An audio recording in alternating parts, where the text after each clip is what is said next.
بسم اللہ الرحمن الرحیم الرحمن علم القرآن خلق الانسان علمہ البیان۔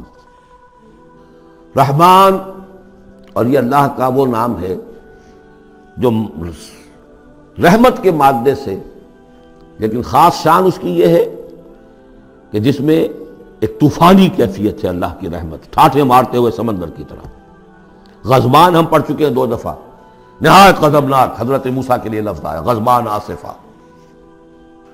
تو عرب کہے گا اگر بھوک سے مر رہا ہے انا جوعان، پیاس سے مر رہا ہے انا عطشان، تو رحمان کے وزن پر بہت مبالغہ ہوتا ہے، اور اس میں ایک شان ہوتی ہے جیسے کہ طوفانی شان، طوفان وہ بھی اسی میں ہے۔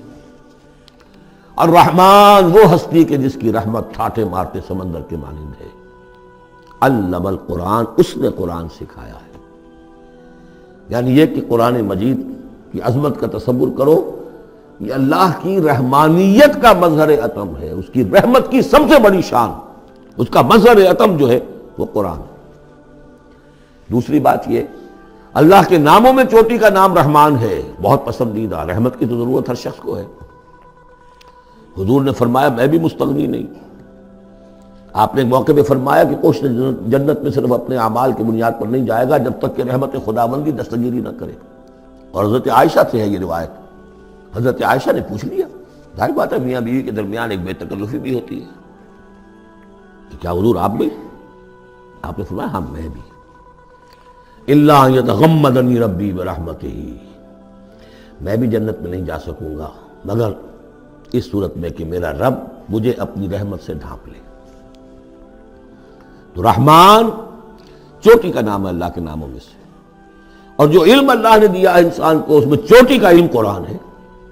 ایک علم وہ ہے ریویلڈ نالج جس کی چوٹی یہ ہے، ایک علم ہے ایکوائرڈ نالج، رفتہ رفتہ انسان جا رہا ہے، لیکن سب سے اونچا علم، سب سے بڑا علم خلق الانسان، اسی نے انسان کو بنایا، اور اس کی کریشن کا کلائمیکس انسان ہے، تخلیق کی معراج انسان ہے۔ خلقتہ بیدی، اپنے دونوں ہاتھوں سے بنایا ہے، جس میں عالم امر اور عالم خلق جمع ہو گئے۔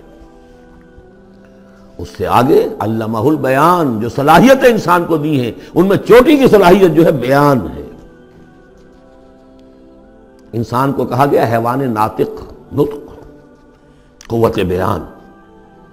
اور یہ بات ہمیں معلوم ہے کہ یہ جو انسان کا جو برین ہے، ظاہر بات ہے گوریلاز میں بھی ہے، چمپینزیز میں بھی ہے، اور بھی حیوانات کے اندر بھی ہے، گھوڑے کا بھی برین ہے، لیکن یہ برین جیسے جیسے رفتہ رفتہ لوئر اینیمل سے اوپر آپ آ کر دیکھتے ہیں، ہائیسٹ انسان کے اندر آ کر اس کا جو گرے میٹر ہے، وہ جو ہائیسٹ ایوالڈ فارم ہے، اس میں مختلف ایریاز ہیں۔ یہ ویژن کا ایریا ہے، آنکھ سے جو انفارمیشن جا رہی ہے وہ پھر ڈیسائفر ہوتی ہے گرے میٹر کے اس پچھلے حصے کے اندر، ہیئرنگ ایریا ہے۔ لیکن سب سے بڑا رقبہ جو ہے وہ ہے سپیچ سینٹر، اور اس کے 2 حصے ہیں، دوسرے کی بات سننا اور سمجھنا، پھر اپنی بات کہنا۔ یہ 2 ایسپیکٹس ہیں اس کے۔ تو سپیچ سینٹر، اس میں دونوں چیزیں آ جائیں گی، کلام کا فہم اور پھر کلام کو دوسروں تک پہنچانا۔ تو علمہ البیان، اللہ نے صلاحیتیں تو اور بھی دی انسانوں کو بہت سی، آنکھ بھی دی، کان بھی دیا، لیکن یہ آنکھ اور کان تو حیوانات میں بھی ہے، بلکہ بعض حیوانات کی بصارت ہم سے کہیں زیادہ آگے ہے۔ بعض حیوانات وہ ہیں کہ جنہیں روشنی کی بھی ضرورت نہیں دیکھنے کے لیے، بغیر اندھیرے میں بھی دیکھتے، ہم تو اندھیرے میں نہیں دیکھ سکتے۔ اس طرح کان، گھوڑے کا کان جو ہے اس کے کان کھڑے ہو جاتے ہیں اینٹنا کی طرح سے، اگر کہیں سے آہٹ ہو، جب یہ آپ کے گھوڑ سوار نے کچھ نہیں دیکھا، تو نہ سنا ہے، لیکن ذرا سی آہٹ کہیں کہ گھوڑے نے سن لی۔ اس حوالے سے باقی چیزیں جو ہیں ان میں تو یہ کہ علیحدہ علیحدہ گنا جائے گا تو صلاحیتیں باقی شاید انسان سے بہتر بھی دوسرے حیوانات میں ہیں۔ سونگھنے کی صلاحیت کتے میں جتنی ہے ہمارے پاس تو 1/100 بھی نہیں ہے۔ حیوانات میں سونگھنے کا ایریا جو ہے وہ بہت بڑا ہوتا ہے برین کے اندر، وہ سونگ کر چیزوں کو اندازہ کرتے ہیں کھانے کی ہے کہ نہیں ہے۔ لیکن انسان کے ہاں آ کر ہائیسٹ لیول آف برین میں یہ سپیچ سینٹر ہے۔ اب یہ جو 4 آیتوں سے 3 جملے بنے، الرحمن آیت 1 ہو گئی لیکن جملہ تو نہیں بنا۔ الرحمن مبتدا ہے، علم القرآن خبر ہے، جملہ اب بنا، تو جملے 3 ہوئے، الرحمن علم القرآن خلق الانسان علمہ البیان۔ اس کو جو ریشو پروپورشن کا قاعدہ ہوتا تھا نسبت و تناسب کا حساب میں ارتھمیٹک میں 3 ویلیوز دی گئی ہیں، چوتھی تلاش کرو۔ چوتھی ویلیو اس میں کیا ہے جو مضمر ہے، چھپی ہوئی ہے؟ انسان کو جو بہترین صلاحیت اللہ نے دی ہے قوت بیان، اس کا مصرف بھی ہونا چاہیے بہترین۔ اس کا بہترین مصرف یہ ہے کہ قرآن سمجھو اور سمجھاؤ، قرآن پڑھو اور پڑھاؤ۔ جیسے کہاوت ہے کہ توپ اس لیے نہیں بنتی کہ اس سے مکھیاں ماری جائیں، اسی طرح اتنی بڑی صلاحیت جو تمہیں اللہ نے دی ہے، اسی صلاحیت کو وکلاء استعمال کرتے ہیں جو اچھا آرگو کر سکے، اس کی فیس بڑھتی چلی جاتی۔ ڈیماگوگ کوئی لیڈر ہے، بڑی اچھی تقریر کر سکتا ہے، وہ مرنے مارنے پر جو ہے مجمع کو آمادہ کر دے گا، لوگوں کو آمادہ کر دے گا، وہ اپنی گردنیں کٹوا دیں گے، لیڈر بن جائے گا۔ تو یہ صلاحیت جو ہے اس لیے نہیں ہے کہ تو دنیا میں لیڈریاں اپنی بناؤ اس کے ذریعے سے، اس کا مصرف کیا ہے؟ قرآن سمجھو اور سمجھاؤ۔ یہ ہے بیان، اللہ کا بیان۔ اس بیان کو سمجھنا، پہلے تو اسپیچ سینٹر کا وہ حصہ جو ہے اس کو سمجھے، اور پھر اسپیچ سینٹر کا جو دوسرا جو حصہ ہے وہ اس کو بیان کرے۔ چنانچہ اس کو کھول کر بیان کر دیا محمد رسول اللہ صلی اللہ علیہ وسلم نے۔ حدیث ہے آپ کی جس کے راوی ہیں عثمان ابن عفان۔ دیکھیے نام کے اندر بھی وہ قافیہ مل رہا ہے، الرحمن علم القرآن خلق الانسان علمہ البیان عن عثمان ابن عفان۔ اب عفان کے بیٹے عثمان نے روایت کیا، حضور نے فرمایا خیرکم من تعلم القرآن وعلمہ، اور خیر یہاں پر سپرلیٹو کے سنس میں آ رہا ہے، تم میں بہترین لوگ وہ ہیں جو قرآن سیکھیں اور سکھائیں۔ اب سورہ قمر کے فوراً بعد یہ وَلَقَدْ يَسَّرْنَا الْقُرْآنَ لِلذِّكْرِ فَهَلْ مِن مُدَّكِرٍ الرحمن علم القرآن خلق الانسان علمہ البیان الشمس والقمر بحسبان۔ یہ سورج اور چاند سب ایک حساب کے ساتھ ہیں، ان کی گردش حساب کے ساتھ ہے، اسی حساب سے دن بن رہے ہیں، راتیں بن رہی ہیں، ہفتے اور سال اور مہینے بن رہے ہیں۔ والنجم والشجر یسجدان، نجم جو ہے تو ستارے، سورج اور چاند کے مناسبت سے تو اس کے لیے ستارے کی مفہوم ہے، لیکن نجم جو عربی زبان میں جھاڑیوں کو بھی کہتے ہیں جو زمین میں ہوتی ہیں، کیونکہ یہ ستارے بھی زمین میں اتنے نظر آتے ہیں جیسے کہ جھاڑیاں ہوں۔ والنجم والشجر یسجدان، شجر کے حوالے سے ترجمہ کرتے ہیں تو وہ جھاڑیاں، یہ بھی سجدہ کرتے ہیں، اللہ کے سامنے سربسجود ہوتے ہیں، ان کے سائے جیسا کہ کئی دفعہ آ چکا ہے۔ والسماء رفعها ووضع الميزان، اور آسمان کو اس نے بلند کیا اور اس میں رکھے ترازو۔ یہاں اس سے مراد وہ ترازو نہیں ہے جو کہ تولتی ہے دنیا کے اندر، اس میں بیلنس ہے، کاسمک بیلنس۔ آسمان اور زمین کے اندر، آسمان میں جتنے اجرام سماویہ ہیں، ان کو جو چیز تھامے ہوئے ہے، قائم رکھے ہوئے ہے، وہ ایک بیلنس ہے۔ جو کشش ثقل ہے، ان کی مختلف، یہ سب ایک دوسرے کو کھینچ رہے ہیں، اور ادھر ادھر سے دونوں طرف سے جو کھینچ ہے وہ ہر کرے کو اپنی جگہ پر رکھے ہوئے ہیں۔ یہ بیلنس جب ذرا سا گڑبڑ ہوگا اور یہ کرے آپس میں ٹکرا جائیں گے۔ فاصلے ہی کہیں تو ہوتا ہے conversely proportional to the distance, لہذا وہ جو گریویٹیشنل فورس ہے، اگر ایک طرف سے ذرا فاصلہ کم ہو گیا اس کا مطلب دوسری طرف بڑھ گیا، تلپٹ ہو جائے گا۔ تو یہ کاسمک بیلنس ہے۔ وَالسَّمَاءَ رَفَعَهَا وَوَضَعَ الْمِيزَانَ أَلَّا تَطْغَوْا فِي الْمِيزَانِ، دیکھو اس میزان میں، اس توازن میں، یہ جو بیلنس ہے یہاں کا، اس میں کوئی کمی بیشی نہ کرو، بد زیادتی کرو۔ وَأَقِيمُوا الْوَزْنَ بِالْقِسْطِ وَلَا تُخْسِرُوا الْمِيزَانَ، اور قائم رکھو وزن کو قسط کے ساتھ، عدل کے ساتھ، اور اس کے اندر کہیں کوئی کمی نہ کرو، نہ تطغوا نہ تخسروا، نہ کمی نہ زیادتی۔ کہیں فاصلہ بڑھ جائے گا تب بھی خرابی، کہیں فاصلہ کم ہو جائے گا تب بھی خرابی۔ وَالْأَرْضَ وَضَعَهَا لِلْأَنَامِ، الفاظ کی مناسبت سے بعض لوگوں نے سمجھا کہ ترازو ہی مراد ہے، تو ٹھیک ہے، اس میں کوئی حرج نہیں ہے اگر مراد لی جائے، لیکن ترتیب دیکھیے جس طرح یہ آ رہا ہے الشمس والقمر بحسبان۔ اب اس کے حوالے سے یہ گویا کہ کاسموس کی بات ہو رہی ہے، اس کاسموس کی بات کے بعد نیچے اتر کے وَالْأَرْضَ وَضَعَهَا لِلْأَنَامِ، تدریجاً نیچے آ رہے ہیں، اور زمین کو ہم نے بنا دیا، رکھ دیا لوگوں کے لیے، پست کر دیا، ان کے قدموں میں بچھا دیا اپنی مخلوقات کے لیے۔ اور مخلوقات میں انسان بھی ہیں، جنات بھی ہیں۔ فیہا فاکہۃ، اس میں میوے ہیں، والنخل، اور کھجوریں ہیں، ذات الاکمام، جن پر کے غلاف چڑھے ہوتے ہیں، والحب ذو العصف، اور اناج ہے جس کے ساتھ بس بھی ہوتا ہے، والریحان، اس کے دو ترجمے ہیں، ایک تو یہ کہ اور خوشبودار پھول بھی ہیں، یا یہ کہ اور دوسری غذائیں بھی ہیں۔ فَبِأَيِّ آلَاءِ رَبِّكُمَا تُكَذِّبَانِ، عام طور پر جو ترجمہ ہے اس میں آلاء کا ترجمہ کیا گیا ہے نعمتیں، لیکن اصل میں یہاں نعمت، قدرت، ان دونوں کو جمع کیجیے۔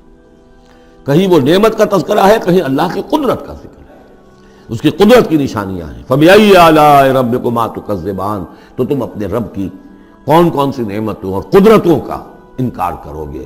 تکذبان صیغہ ہے تثنیہ کا، دونوں سے خطاب ہو رہا ہے، انسانوں سے اور جنوں سے، اور یہ بات آگے چل کر واضح ہو جائے گی۔ خلق الانسان من صلصال کالفخار، ہم نے بنایا انسان کو اس صلصال سے، اس سوکھی ہوئی خشک مٹی سے، وہ گارا سنا ہوا گورا، صلصال من حمإ مسنون، اور جب وہ اتنا سوکھ گیا کہ کھنکنے لگا، کالفخار، جیسے ٹھیکرا ہوتا ہے، اسے بنایا۔ وَخَلَقَ الْجَانَّ مِن مَارِجٍ مِّن نَار، اور جنات کو ہم نے بنایا آگ کی لپٹ سے، جس کو کہ ہم اس سے پہلے پڑھ چکے ہیں سورہ ہجر میں، نار السموم، لو جیسی ہوتی ہے جس کے اندر کی آگ ہوتی ہے۔ تو ایسے ہی وہ جو فلیم ہوتا ہے، شعلہ، اس کا ایک حصہ تو ہے جو نظر آتا ہے، اور ایک حصہ وہ جو نظر نہیں آتا۔ وہ جو اوپر کا حصہ ہے وہ ہے جہاں پہ سب سے زیادہ ہیٹ، ٹیمپریچر ہائیسٹ وہاں ہوتا ہے، وہ ہے مارج من نار۔ فَبِأَيِّ آلَاءِ رَبِّكُمَا تُكَذِّبَانِ، رب المشرقین و رب المغربین، وہ رب ہے مشرقوں کا بھی، دونوں مشرقوں کا اور دونوں مغربوں کا۔ یہ تسنیہ کی جو مناسبت سے یہاں پر مشرقین و مغربین کہا، کہیں مشارق والمغارب ہے، رب المشارق والمغارب، کہیں مشرق و مغرب ہے، اور یہ سب ٹھیک ہے، مشرق و مغرب واحد کی حیثیت سے بھی درست ہے۔ اور مشرقین اور مغربین، اس وقت کا جو مشرق ہے جہاں سورج نکل رہا ہے، اس کے مقابلے میں مغرب ہے جہاں وہ ڈوبے گا، لیکن وہی مغرب وہ مشرق ہے دوسرے، ہمارا جو پیچھے جو حصہ ہے گلوب کا، اس کا مشرق ہے، اور جو ہمارا مشرق ہے وہ اس کا مغرب ہے۔ تو دو مشرق دو مغرب۔ پھر یہ کہ ہر نقطہ جو ہے زمین پر وہ مشرق بھی ہے مغرب بھی ہے، کسی نہ کسی وقت وہاں پر سورج جو ہے طلوع ہو رہا ہے، کبھی وہاں پر غروب ہو رہا ہے، تو مشارق والمغارب۔ لیکن یہاں پر تسنیہ کی مناسبت سے رب المشرقین و رب المغربین، دونوں مشرقوں کا رب مالک اور دونوں مغربوں کا۔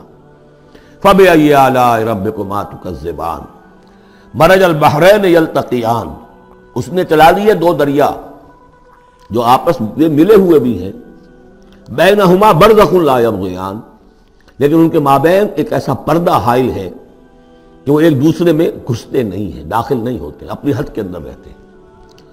یہ ہیں گرم روئیں چلتی ہیں ٹھنڈے پانی کے سمندر میں، یا جیسے کہ کابل پر نظر آتا ہے دو دریا چل رہے ہیں، دریائے سندھ کا پانی علیحدہ نظر آ رہا ہے اور دریائے کابل کا علیحدہ نظر آ رہا ہے، اور یہ اٹک پر نظر آتا ہے، اور کافی دور تک پھر یہ علیحدہ علیحدہ چلتے نظر آتے ہیں۔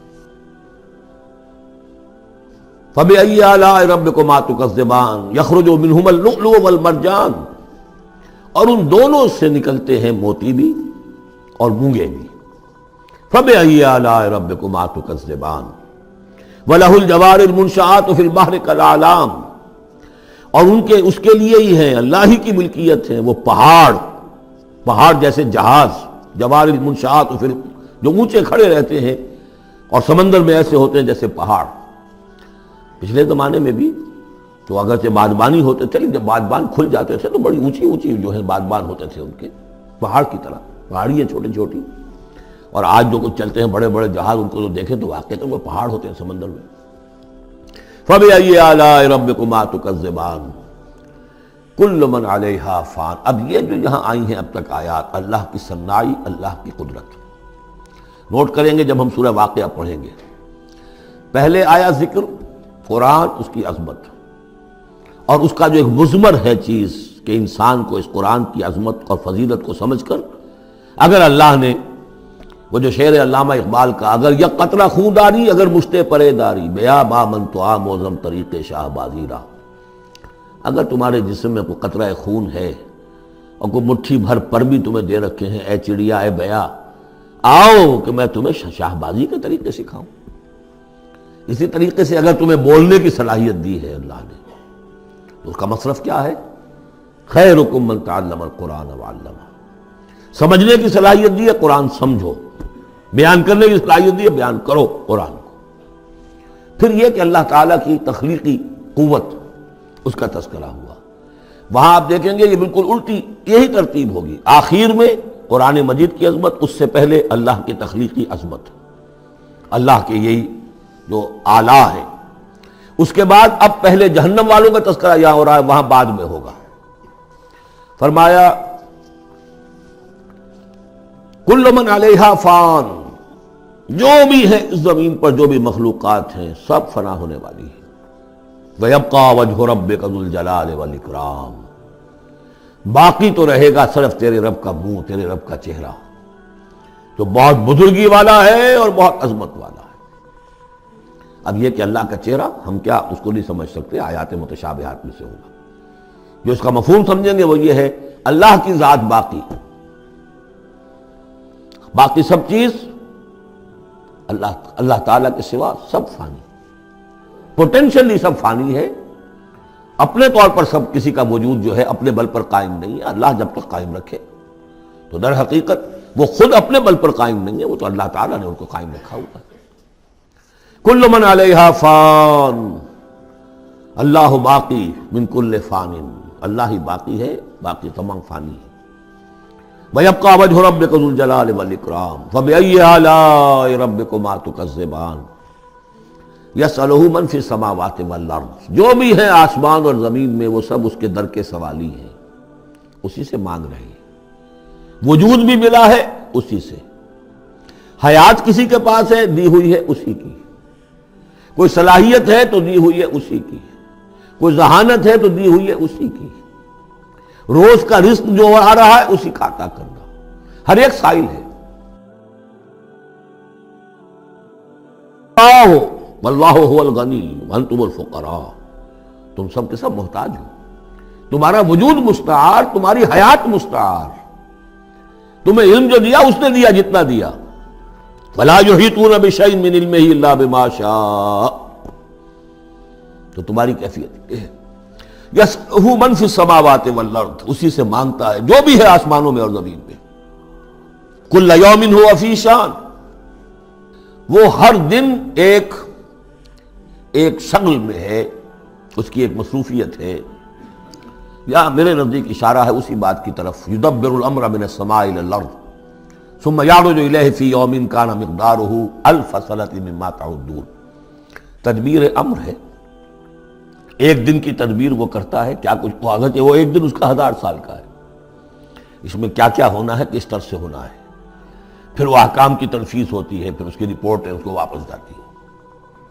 تو کل یوم ہوا فی شان، وہ کوئی ایک یوں سمجھیے کہ کوئی اسٹیٹک کوئی حقیقت نہیں ہے، خود اس کی مصروفیات، کل یوم ہوا فی شان، نئی شان کے ساتھ اس کا ظہور ہوتا ہے۔ کل یوم ہوا فی شان فبأی آلاء ربکما تکذبان سنفرغ لکم ایھا الثقلان۔ اب یہاں پر کھل کر بات کی کہ یہ تکذبان کیوں کہا جا رہا ہے۔ ہم جلد ہی فارغ ہو جائیں گے تمہارے لیے، اے دو بھاری قافلوں، اے انسانوں کا قافلہ اور اے جنات کے قافلے۔ ابھی جو ہے اس کائنات کو ہم نے چلایا ہوا ہے، ابھی مہلتیں ہم نے دے رکھی ہیں، وقت مقرر کیا ہوا ہے، اجل مسمى ہے اس کائنات کی بھی اور ہر قوم کی بھی۔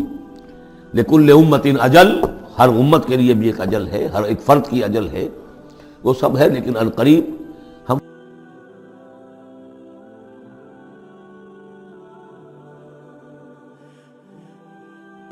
فَبِأَيِّ آلَاءِ رَبِّكُمَا تُكَذِّبَانِ، تو اے جنات اور اے انسانوں کی جماعت، تم اپنے رب کی کن کن نعمتوں کا اور کن کن صنائیوں کا، کن کن قدرتوں کا انکار کرو گے۔ یا معشر الجن والانس ان استطعتم ان تنفذوا من اقطار السماوات والارض فانفذوا لا تنفذون الا بسلطان فبأي آلاء ربكما تكذبان۔ یرسل علیکما شواظ من نار ونحاس فلا تنتصران فبأی آلاء ربکما تکذبان صدق اللہ العظیم۔ چونکہ اس سے پہلے آیت آ چکی ہے سنفرغ لکم ایھا الثقلان، دو بھاری قافلے جو ہیں اللہ تعالیٰ کی مخلوقات میں سے، ایک قافلہ انسانیت اور ایک قافلہ جو جنوں پر مشتمل ہے۔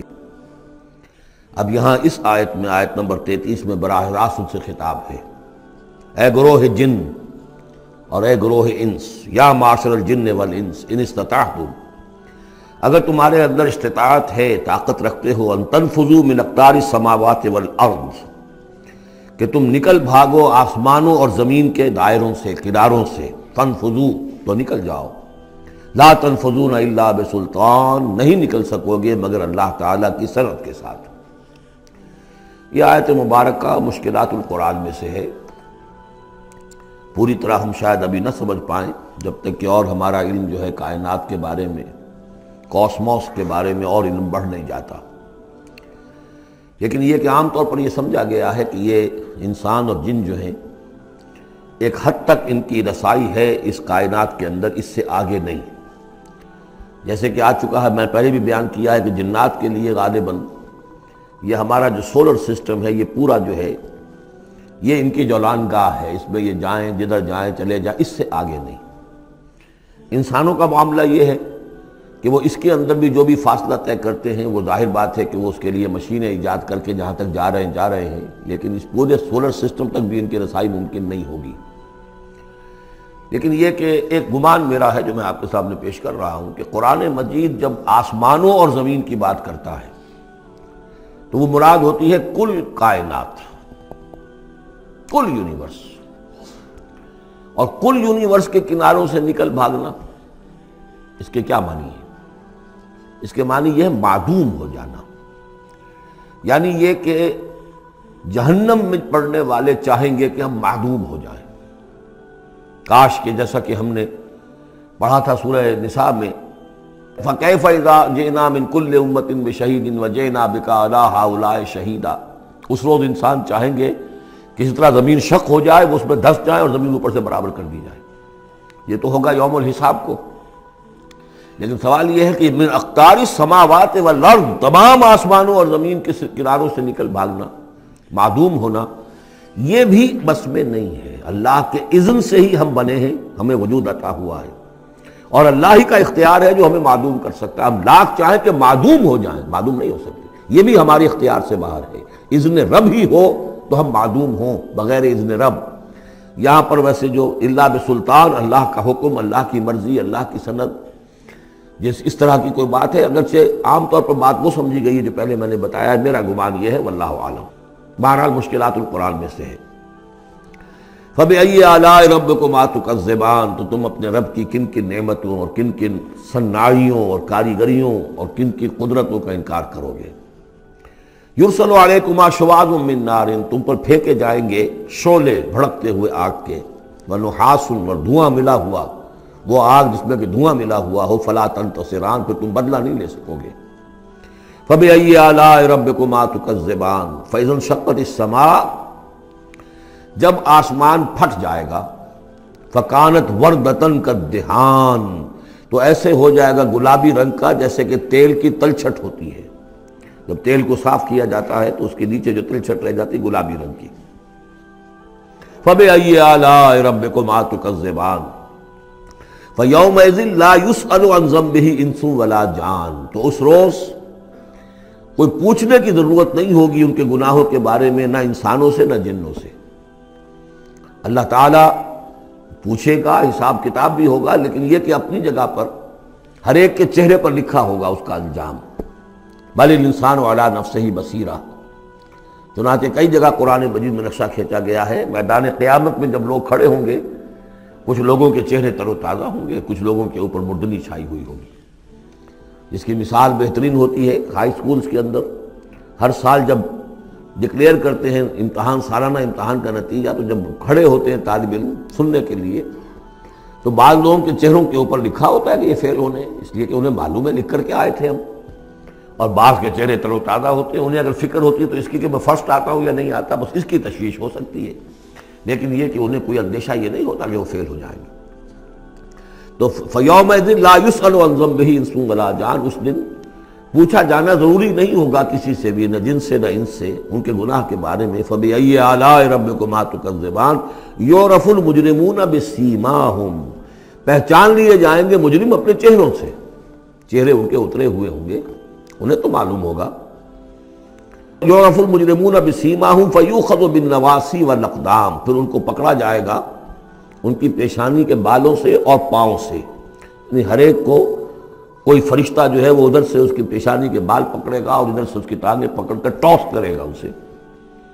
فبأي آلاء ربكما تكذبان هذه جہنم التي يكذب بها المجرمون، جب پھینکا جائے گا اسے جہنم، یہ ہے وہ جہنم کہ جس کو جھٹلاتے رہے تھے وہ لوگ کہ جو جھٹلانے والے تھے۔ هذه جہنم التي يكذب بها المجرمون، جسے مجرم گناہ گار جھٹلاتے رہے۔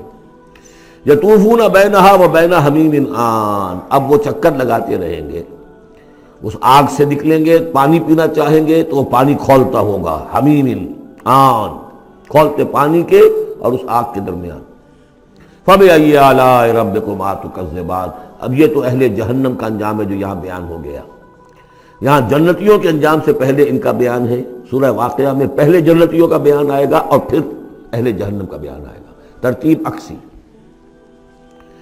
وَلِمَنْ خَافَ مَقَامَ رَبِّهِ جَنَّتَانِ، اور جو بھی اپنے رب کے حضور میں کھڑے ہونے سے ڈرتا رہا، لرزا و ترسا رہا، اس کے لیے دو جنتیں ہیں۔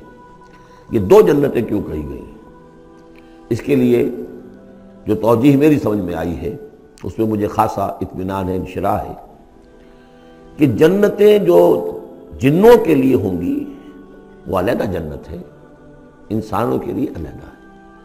ظاہر بات ہے دونوں کے احساسات جدا ہیں، دونوں کے ذوق جدا ہیں، دونوں کے مذاق جدا ہیں، لہذا ایک جنت ہے کہ جو انسانوں کے لیے ہے اور ایک جنت ہے کہ جو جنات کے لیے ہے۔ ایک ہی طرح کی چیزیں ان دونوں کے لیے پلیزنٹ اور ان دونوں کے لیے جو ہو سکتی ہیں مسرت اور سرور آمیز، وہ ایک طرح کی نہیں ہو سکتی، ان کے تقاضے مختلف ہوں گے۔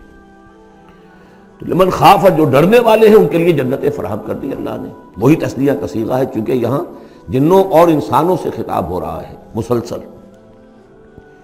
یہ جو جنتان ہوں گی یہ ابتدائی جنتیں جن کا ذکر یہاں ہو رہا ہے، اس کے بعد دو اور جنتیں ہوں گی۔ تو جنتیوں کے دو درجے ہیں، ان میں جنات بھی ہوں گے انسان بھی ہوں گے، تو چار ہو گئے۔ کمتر درجے کے جنتی انسان اور جن دو، اور برتر درجے کے جنتی انسان اور جن دو، تو دو اور دو چار۔ تو یہاں پر اس سورہ مبارکہ میں جنتوں کا ذکر ہے۔ پہلے یہ کمتر درجے کے جنتیوں کا ذکر ہو رہا ہے۔ وَلِمَنْ خَافَ مَقَامَ رَبِّهِ جَنَّتَانِ فَبِأَيِّ آلَاءِ رَبِّكُمَا تُكَذِّبَانِ ذَوَاتَا أَفْنَانٍ، اس کی بہت سی شاخیں ہوں گی اس جنت کی۔ فَبِأَيِّ آلَاءِ رَبِّكُمَا تُكَذِّبَانِ فِيهِمَا عَيْنَانِ تَجْرِيَانِ، ان دونوں میں چشمے ہیں۔ اب عینان، ایک ایک جنت میں ایک ایک چشمہ ہے جو بہہ رہا ہے۔ فَبِأَيِّ آلَاءِ رَبِّكُمَا تُكَذِّبَانِ، اپنے رب کی کون کون سی نعمتوں کو جھٹلاؤ گے۔ فِيهِمَا مِن كُلِّ فَاكِهَةٍ زَوْجَانِ، اور ان دونوں میں ہر طرح کے جو میوے ہیں ان کی دو دو قسمیں ہیں، جوڑے۔ فَبِأَيِّ آلَاءِ رَبِّكُمَا تُكَذِّبَانِ مُتَّكِئِينَ عَلَىٰ فُرُشٍ بَطَائِنُهَا مِن اسْتَبْرَقٍ وَجَنَى الْجَنَّتَيْنِ دَانٍ، اور وہ وہاں تکیہ لگائے ہوں گے، سہارا لگائے ہوں گے ایسے فرشوں پر کہ جن کے استر بنے ہوئے ہوں گے گاڑھے ریشم کے، استر ہوں گے گاڑھے ریشم کے، تو جو ان کا اصل جو اوپر کا حصہ ہوگا وہ کس شے کا ہوگا، گویا کہ وہ تمہارے تصور سے باہر ہے۔ وَجَنَى الْجَنَّتَيْنِ دَانٍ، اور دونوں جو باغ ہیں دونوں جنتوں کے، ان کے جو پھل ہیں میوے وہ جھک رہے ہوں گے، نیچے کو ہوں گے، تاکہ آرام سے جنتی جو ہے جو چاہے حاصل کر لے۔ فَبِأَيِّ آلَاءِ رَبِّكُمَا تُكَذِّبَانِ فِيهِنَّ قَاصِرَاتُ الطَّرْفِ، ان جنتوں میں ہوں گی وہ عورتیں کہ جن کے نگاہیں نیچے جھکی ہوئی ہوں گی۔ عورت کے اندر شرم اور حیا جو ہے اس کا خاص زیور ہے، یہ خود اس کے حسن کا ایک حصہ ہے۔ تو نگاہوں کا نیچا ہونا یہ اصل میں حیا اور شرم کی علامت ہے، نیچے نگاہ والی ہے۔ لم یطمثن انس قبلہم ولا جان، ان کو چھوا نہیں ہوگا اس سے پہلے نہ کسی انسان نے نہ جن نے، ان سے پہلے۔ یعنی ظاہر بات ہے کہ جو جنوں کی جنت ہے اس میں ان کی مناسبت سے ان کے لیے بیویاں ہوں گی، اور جو مردوں کی انسانوں کی جنت ہے ان کے لیے ان کی مناسبت سے ہوں گی، اور وہ جو ہوں گی جو جنت جنات کی ہے ان میں جو بھی ان کے لیے ہوں گی ان کی بیویاں انہیں بھی کسی جن نے پہلے چھوا نہیں ہوگا، اور اسی طرح انسانوں کے لیے جو جنت ہوگی اس میں جو ان کو بیویاں دی جائیں گی ان کو کسی انسان نے پہلے نہیں چھوا ہوگا۔ فَبِأَيِّ آلَاءِ رَبِّكُمَا تُكَذِّبَانِ كَأَنَّهُنَّ الْيَاقُوتُ وَالْمَرْجَانُ، وہ جو ہوں گی بیویاں دی جائیں گی ان جنتوں میں وہ ایسے ہوں گی جیسے لال اور مونگے۔ فَبِأَيِّ آلَاءِ رَبِّكُمَا تُكَذِّبَانِ هَلْ جَزَاءُ الْإِحْسَانِ إِلَّا الْإِحْسَانُ، کیا احسان کا، بھلائی کا، نیکی کا بدلہ احسان اور بھلائی کے سوا بھی کچھ ہو سکتا ہے؟ ان لوگوں نے اللہ کے لیے، اللہ کے دین کے لیے، اللہ کے احکام کی پابندی میں جو کچھ بھی انہوں نے محنتیں کی، کوششیں کی، اب ظاہر بات ہے کہ اللہ تعالیٰ کو اس کا بدلہ انہیں دینا ہے انہی صورتوں میں۔ وَمِن دُونِهِمَا جَنَّتَانِ، اور ان سے پرے دو جنتیں اور ہیں۔ اب اس میں مفسرین کے مختلف اقوال ہیں، پہلی جنتیں کن کی ہیں، دوسری جنتیں کن کی ہیں۔ وَمِن دُونِهِمَا جَنَّتَانِ، اور ان دونوں کو پرے اور دو جنتیں ہوں گی۔ فَبِأَيِّ آلَاءِ رَبِّكُمَا تُكَذِّبَانِ، یہ بھی دو ہوں گی، ایک جنات کے لیے اور ایک انسانوں کے لیے۔ مدھامتان، بڑے گہرے سبز رنگ کی جنتیں ہوں گی، سبز کاہی جسے ہمارے ہاں کہا جاتا ہے، گہرا سبز، سیاہی مائل سبز، اتنی گہرا سبز ہو کہ سیاہی مائل ہو جائے، یہ میں ابھی عرض کروں گا، اس کی ایک خاص پس منظر ہے۔ فَبِأَيِّ آلَاءِ رَبِّكُمَا تُكَذِّبَانِ فِيهِمَا عَيْنَانِ نَضَّاخَتَانِ، اس میں دو چشمے ہیں ابلتے ہوئے۔ فَبِأَيِّ آلَاءِ رَبِّكُمَا تُكَذِّبَانِ فِيهِمَا فَاكِهَةٌ وَنَخْلٌ وَرُمَّانٌ، اس میں میوے ہیں، کھجوریں ہیں، انار ہیں۔ فَبِأَيِّ آلَاءِ رَبِّكُمَا تُكَذِّبَانِ، یہ یوں سمجھیے کہ ایک تو ہے خالص عربی ذوق اور عرب کا جو ایک خاص ماحول تھا، اور خاص طور پر عرب کا وہ علاقہ جس میں قرآن نازل ہوا ہے، حجاز، پہاڑی علاقہ ہے، اس میں جب آتے تھے چشمے اور جب بہہ جاتی تھی وادیاں تو ابلتی ہوئی پہاڑی چونکہ چشمے جیسے ہوتے ہیں، پہاڑی نالے، تو ان کے اندر جوش و خروش ہوتا ہے، اور دوسرے کہ وہاں پر جو باغات ہوتے تھے کھجور کے درخت، اور وہاں پر وہ سبزی جو رنگ ہے ان کا وہ سبزی مائل گہرا، اور اسی کے اندر پھر جو چھاؤں ہے، تو جو ان کا تصور ہے ایک عربی ذوق ہے، ایک عجمی ذوق ہے، وہ عجمی ذوق ہے جو پہلے بیان ہوا ہے، عربی ذوق ہے جو اب بیان ہو رہا ہے۔ فیہما فاکہۃ ونخل ورمان، اب یہ چیزیں جو ہیں یہ عرب کے اندر کھجوریں ہیں، انار ہیں۔ فبأي آلاء ربكما تكذبان فیہن خیرات حسان، اس میں ہوں گی بہت ہی اچھی عورتیں نہایت خوبصورت۔ فبأي آلاء ربكما تكذبان حور مقصورات فی الخیام، اب یہاں حور کا لفظ آیا، پہلے میں نہیں آیا ہے، پہلے میں یہ تو آیا ہے فیہن قاصرات الطرف لم یطمثن انس قبلہم ولا جان، لیکن لفظ حور یہاں آیا ہے۔ اسی کو نوٹ کریں گے کہ سورہ واقعہ میں بھی ایک کے ساتھ حور کا لفظ آئے گا، دوسرے کے ساتھ نہیں۔ حور مقصورات فی الخیام، اب یہ بھی عرب پس منظر ہے، خیموں میں رہنے والے، وہ حوریں کہ جو خیموں میں رکی رہنے والی ہوں گی۔ ظاہر بات ہے کہ وہاں پر تو عام طور پر شہر بہت کم تھے، پورے عرب کے اندر، حجاز کے اندر بہت کم، جو عام طور پر جو آبادیاں تھیں وہ خیموں میں رکی رہنے والیاں۔ وَقَرْنَ فِي بُيُوتِكُنَّ وَلَا تَبَرَّجْنَ تَبَرُّجَ الْجَاهِلِيَّةِ الْأُولَىٰ، وہ شمع محفل نہیں بنتی بلکہ وہ چراغ خانہ بنتی ہیں۔ حور مقصورات فی الخیام فبأي آلاء ربكما تكذبان لم یطمثن انس قبلہم ولا جان، نہیں انہیں چھوا ہوگا ان سے پہلے نہ کسی انسان نے اور نہ کسی جن نے۔ یہ ان دونوں کے میرے نزدیک علیحدہ علیحدہ، جنات کی جو جنت ہے اس میں جو ان کے لیے عورتیں اور بیویاں فراہم کی جائیں گی انہیں کسی جن نے نہیں چھوا ہوگا ان سے پہلے، اور جو انسانوں کے لیے جنت ہوگی وہاں جو انہیں بیویاں دی جائیں گی اور حوریں دی جائیں گی انہیں کسی انسان نے نہیں چھوا ہوگا۔ فَبِأَيِّ آلَاءِ رَبِّكُمَا تُكَذِّبَانِ مُتَّكِئِينَ عَلَىٰ رَفْرَفٍ خُضْرٍ وَعَبْقَرِيٍّ حِسَانٍ، وہ تکیہ لگائے بیٹھے ہوئے ہوں گے سب مسندوں پر اور بڑے قیمتی اور نفیس بچھونوں پر۔ فَبِأَيِّ آلَاءِ رَبِّكُمَا تُكَذِّبَانِ تَبَارَكَ اسْمُ رَبِّكَ ذِي الْجَلَالِ وَالْإِكْرَامِ، بہت بابرکت ہے نام تیرے رب کا جو بہت ذی الجلال بڑائی والا ہے اور اکرام عظمت والا ہے۔